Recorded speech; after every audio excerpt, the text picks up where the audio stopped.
Hey YouTube, this is going to be a little bit of a weird one. I forgot to record audio for the first part of this video. I guess my microphone was turned off or something, but it's just dead silence on the video. So you get Future Jack narrating this, at least the first part. The reason for this video is I've always thought that the boot lighting was a little bit inadequate. On the video here, it looks pretty bright, but in order to put some new lights in, we're going to have to start taking the boot apart. Here's a pretty good shot of my bald spot. Didn't know I had one, so that's exciting to learn. You can see that the seats in the L322 fold flat. First they fold down and then they fold up against the front seats. It's kind of nice. It's technically not flat because there's a little bit of a valley there, but you can get flatter stuff in than you can in the L405. Here's a close-up of the little rivets. It looks like you just want to pull them out, but they have little ears on them. If you stick them in, turn them a quarter turn, they lock. If you turn them a quarter turn back out, they will unlock, and you can get them out without breaking the ears. The existing light looks really bright. I did swap out the bulb for an LED, but it's still with the hard parcel shelf on top. There really isn't a whole lot of light underneath, especially with the dark carpet. And so I'm going to tap into this existing power for the additional lights as well.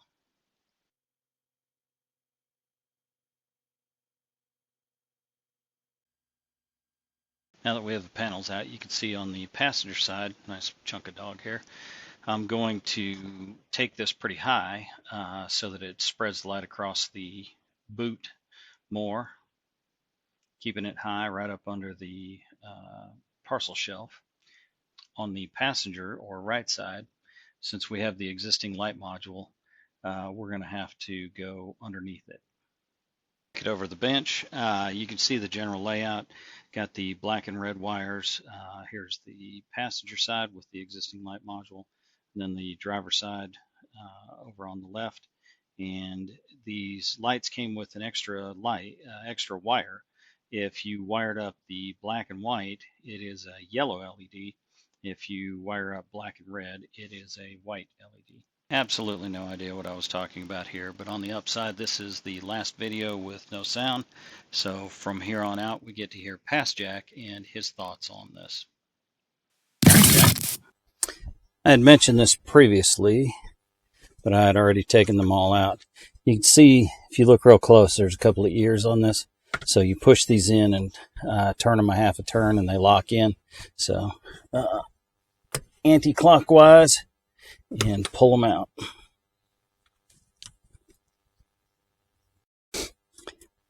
So I was thinking about hiding a switch on the panel way back here in the rear, but the switches that I have are very deep, and there's no way that it would make it through there. So I think what I'm going to do is I'm going to regroup. I'm going to put it back there where the panel is. It's not too bad a reach, and I'll put it towards the end where I can reach it. All right, so starting to put it back together. This piece fits up underneath here, and you can see I did a little wiring loom. I'm sending it up under the seat, up under the back seat. There's already a wiring loom there, so I don't think it's going to get pinched. But Jack, you make everything look so easy. I can't possibly do it this well.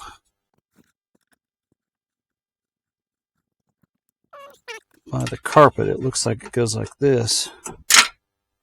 You're kidding me.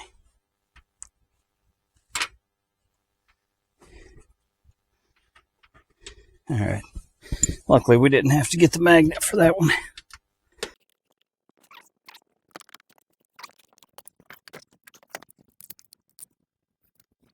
So this is day 2 of this project.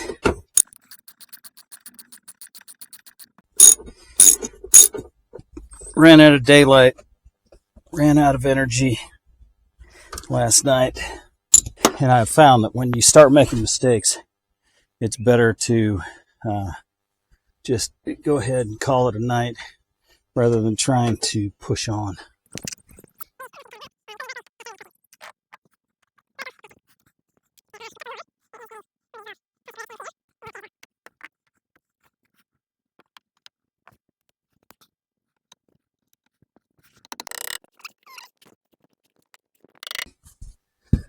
All right, that should be nice and tight. We can button up that entire side. For right now, I'm going to leave it down. Proof is in the pudding when I turn on the light. So I'm going to leave that side. Come over here.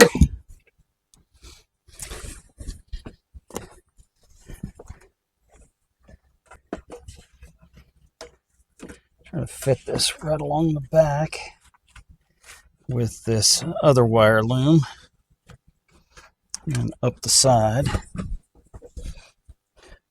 That should be in pretty good shape. Now, to tap into this, I was going to do a switch. Might save that for another day. But coming up here, you can see that I made my wire loom thinking I was going to do a switch, and I'm not. So I'm going to tap into this, and I'm just going to use the self-tappers. A lot of people think they're super sketch or dodgy, but this is a dry area. I've been very fortunate. There's a lot of people that I see on the Facebook groups and some of the other online forums. They've got a lot of water ingress, usually over there where all the electronics are. I've been very fortunate, although I do keep it garaged most of the time when my son's Jeep is not stealing my garage. Use some of this for to tap in, and then I'm going to create a little pigtail going into that side of the light.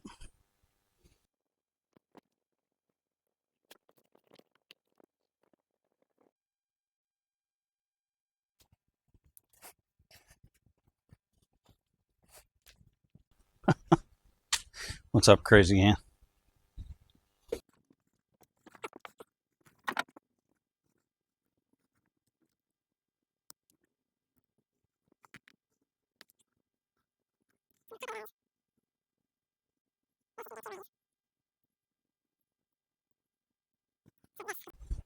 Since I changed it to not having a switch, it sort of changed the wiring a little bit. Followed along existing wire looms, so I don't feel like anything's going to get pinched or harmed in any way. Still have enough wire that I made into a loom. Left myself plenty of extra wire.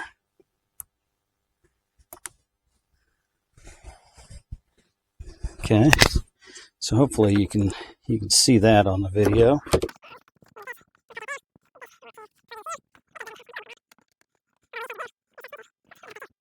They were so expensive that really nobody did their own work on them, I don't think. I mean, if you think of what the world was in 2006, this was like a $70,000 or $80,000 car, which apparently in today's world is $150, whatever they're charging for new ones. So that and that. These aren't actually as light as I thought they were going to be, although it is still got a good bit of daylight outside.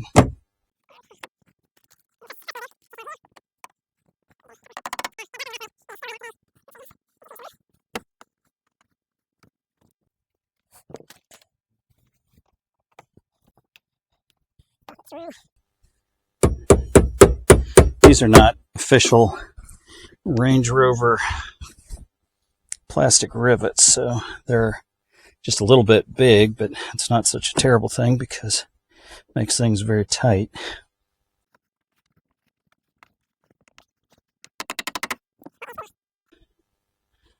All right, matching that, and of course my socket is on the other side. Mr. Murphy and I are old friends.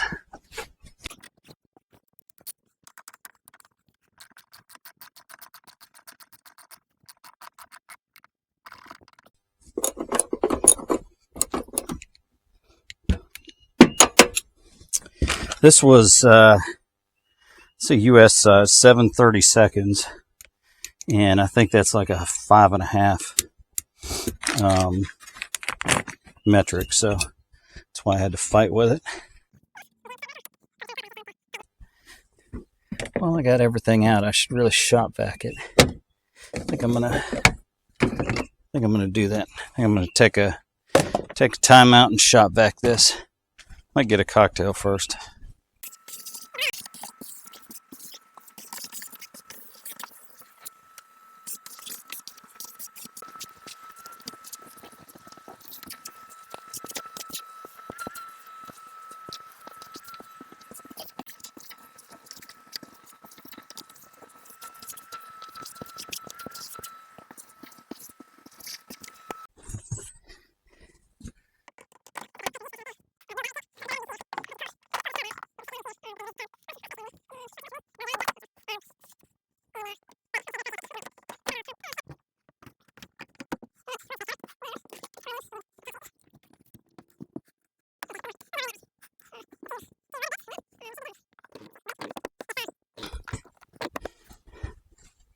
So I've seen these in LED, where the whole unit. It's a new unit, and it's LED. If you know where to get them, please drop something in the comments.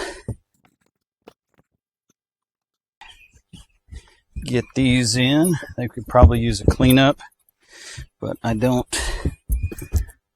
have enough battery, and I've probably yammered enough tonight.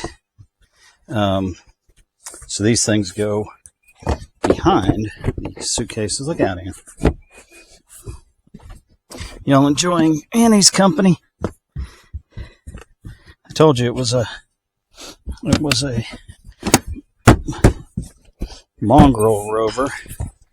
This was not a bad job. The hardest part was the fact that my wire was too big for the... Is it raining on it? It's raining on me. Out of nowhere, it just started raining.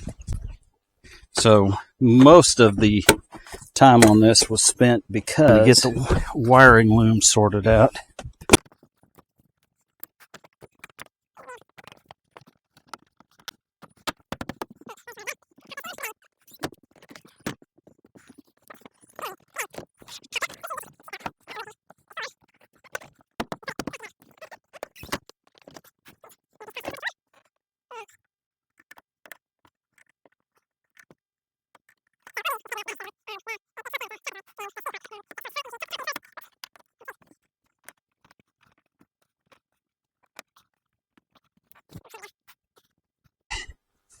So boom. Get this seat down for you, Ann. You can get back, Ann.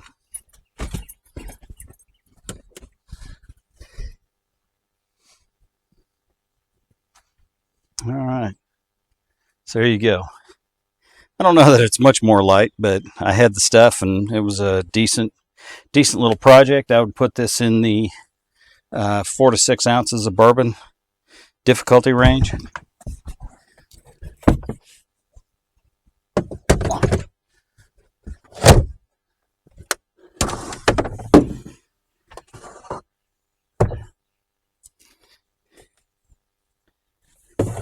So this is the, I think it's officially called the Pet Net.